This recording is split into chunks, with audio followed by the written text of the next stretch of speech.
በስመ አብ ወወልድ ወመንፈስ ቅዱስ አሐዱ አምላክ አሜን።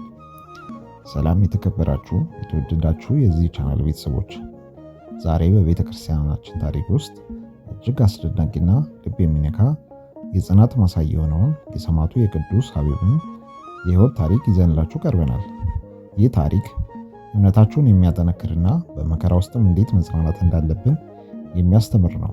ወደ ታሪኩ ዝርዝር ከመግባታችሁ በፊት ይህንን መንፈሳዊ አስተማሪ ቪዲዮ ለብዙሃን እንዲደርስ ላይክ በማድረግ ለቻናላችን አዲስ የሆናችሁ ደግሞ በየቀኑ የሚለቀቀውን የቅዱሳን ታሪኮች፣ ስንክሳሮች እንዲያመልጣችሁ ሰብስክራይብ በማድረግና የደወል ምልክቱን በመጫን የቻናላችን ቋሚ ቤተሰብ እንድትሆኑ በቅድስት ቤተክርስቲያን ስም እንጠይቃለን።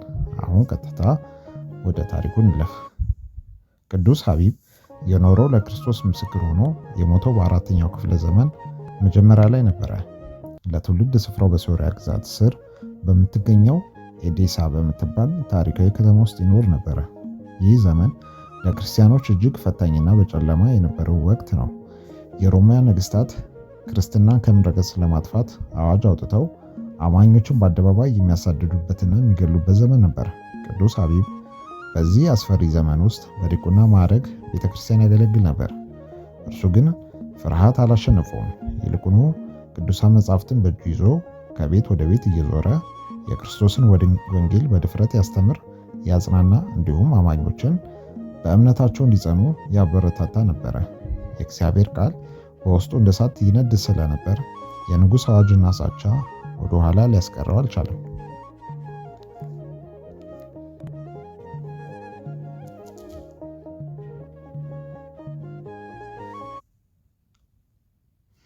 በወቅቱ የሮማን ንጉሥ ሊቅኒዮስ ክርስቲያኖችን እንዲያሳድድ ሊያስን የተባለ ጨካኝ መኮንን ሾሞ ነበረ። መኮንኑ ሊያስን የዲያቆን ሐቢብን ዝና፣ የወንጌል አገልግሎት በሰማ ጊዜ እጅግ ተቆጣ። ወዲያውኑ ወታደሮቹን አዞ ሐቢብን እንዲያድኑትና በፊቱ እንዲያቀርቡት ላከ። ወታደሮቹም ወደ ሐቢብ መንደር በደረሱ ጊዜ እርሱን ሊያገኙት አልቻሉም ነበረ። በዚያ ምክንያትም የእርሱን ቤተሰቦችና የሰፈሩን ሰዎች ማሰርና ማሰቃየት ጀመሩ። ቅዱስ ሐቢብ ይህንን ሰማ። ንጹሐን ሰዎችም በእርሱ ምክንያት መከራ ሲቀበሉ ማየት አልፈለገም። እውነተኛ እረኛ ስለ በጎቹ ነፍሱን ይሰጣል የሚለው የጌታን ቃል በማሰብ የተሸሸገበትን ወጥቶ በቀጥታ ወደ ወታደሮቹ መሪ ዘንድ ሄደ። የምትፈልጉት ሐቢብ እኔ ነኝ፣ ንጹሐኑን ሕዝብ ግን ተዋቸው በማለት ራሱን አሳልፎ ሰጠ። ይህ የእውነተኛ መንፈሳዊ አባትና የላቀ ድፍረት ማሳያ ነው። ወታደሮቹ ቅዱስ ሐቢብን በሰንሰለት አስረው በጭካኔ እየጎተቱ ወደ መኮንኑ ሊያስያስ የፍርድ መንበር አቀረቡት። መኮንኑም ታላቅ ቁጣ ወደ እርሱ እየተመለከተ እንዲህ አለ፣ እናንተ ናችሁ ሰዎችን የምታስተምሩት? ወጣትነት እንዳይቀጭር አዘነለት። አሁን ለዚህ ታላቅ አማልክት ሰግደ ብትሰዋ ትልቅ ክብርና የሹመት ወርቅ ታገኛለህ። እምቢ ካልክ ግን አካልህ በእሳት አቃጥላለሁ አለው። ቅዱስ ሐቢብ ግን ፊቱ ላይ ምንም ፍርሃት ምልክት ሳይታይበት በፈገግታና ሰማያዊ ኃይልን ተሞልቶ መለሰ፣ እኔ የምሰግደውና የማመልከው ሰማይና ምድር ለፈጠረው ሕያዋን እውነተኛ ለሆነው ለጌታዬ ለኢየሱስ ክርስቶስ ብቻ ነው። የእናንተ ጣዖት ግን የሰው እጅ የሰራቸው ናቸው።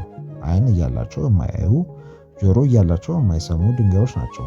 እኔ የእናንተን ሰፊ ወርቅና ክብር አልፈልግም። እሳታችሁም ወደ ሰማይ መንግስት የሚያሻግረኝ ድልድይ ነው አለ። ይህ መልስ መኮንኑን ይበልጥ አስቆጣው። ወዲያውም ቅዱስ ሐቢብን በዓይን ለማየት የሚሰቀጥጥ ግርፋት እንዲገረፍ አዘዘ። አካሉ እስኪቆራረጥ ደሙም እንደ ውሃ በምድር ላይ እስኪፈስ ድረስ በብረት ጅራፍ ገረፉት። በመቀጠልም በብረት መቆንጠጫ ስጋውን እየነጩ አሰቃዩት። ነገር ግን በዚህ ሁሉ ስቃይ ቅዱስ ሐቢብ እግዚአብሔርን ያመሰግን ነበር እንጂ አንዲትም የዋይታ ድምፅ ከአፉ አልወጣችም። መኮንኑ ሊያስያስ በምንም አይነት ስቃይ የሐቢብን ልብ ሊለውጠው እንደማይችል ሲረዳ በመጨረሻም የሞት ፍርድ አዘዘ። ትልቅ እሳት እንዲነድና ሐቢብን በሕይወቱ እሳት ውስጥ እንዲጣል አደረገ። ቅዱስ ሐቢብ ወደ እሳቱ ከመጣሉ በፊት ወደ ምስራቅ ዞሮ በደስታ ታላቅ ጸሎትን ጸለየ። ቤተሰቦችና አብረውት የነበሩትን አማኞች በፍቅር ተሰናበታቸው። ወታደሮቹ ወደ ነደደው እሳት ውስጥ በወረወሩ ጊዜ እሱ ግን በመዝሙር እግዚአብሔርን እያመሰገነ ነፍሱን በክብር ለፈጣሪ ሰጠ። በዚያ ሰዓትም ታላቅ የብርሃን ጨረር ከሰማይ ሲወርድ ታየ። የሚገርመውና የሁሉም ሰው አእምሮ ያስደነገጠው ታላቅ ተአምር የተከሰተው ከዚያ በኋላ ነው። እሳቱ ከጠፋ በኋላ ክርስቲያኖች የቅዱሱን አመድ ለመሰብሰብ ወደ ስፍራው መጡ። ነገር ግን ያ ያገሳ የነበረው እሳት የእሱን ቅዱስ ሐቢብን ሥጋ ጨርሶ አልነካውም ነበር። ፀጉሩም ቢሆን አልተቃጠለም ነበር። አካሉ ሙሉና ሳይበላሽ ልክ እንደተኛ ሰው ሆኖ አገኙት። ይህ ያዩ አሕዛብ እንኳን ሳይቀሩ በአምላክ ሐቢብ አመኑ። ክርስቲያኖችም የቅዱሱን ሥጋ በታላቅ ዝማሬ ክብር ወስደው ቀበሩት። ውድ ተመልካቾቻችን የቅዱስ ሐቢብ ሰማዕትነት ዛሬ ለኛ ትልቅ መልእክት ነው።